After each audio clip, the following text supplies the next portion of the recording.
শরীর ভালো নয় বলে সব কিছু বাদ দিয়ে পাকা পেঁপে খেতে বসেছি, বিট লবণ ছড়িয়ে। আর মা এখানে পেঁপে খাচ্ছে। মাকে আমি বলছি এদিকে তাকাও, মা কিছুতেই এদিকে তাকাতে চাইছে না।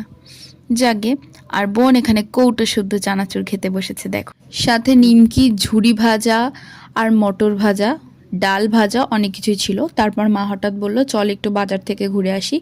এই প্রথমবার আমি, বাবা, বোন, মা চারজন মিলে বাজার করতে গেছি।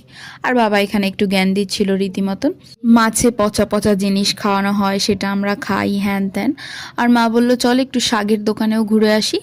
আর দেখো আমাদের এখানে কি সুন্দর সবুজ সবুজ শাক কিনতে পাওয়া যায়। আর এই মেথি শাকের আটিটা নাকি 10 টাকা।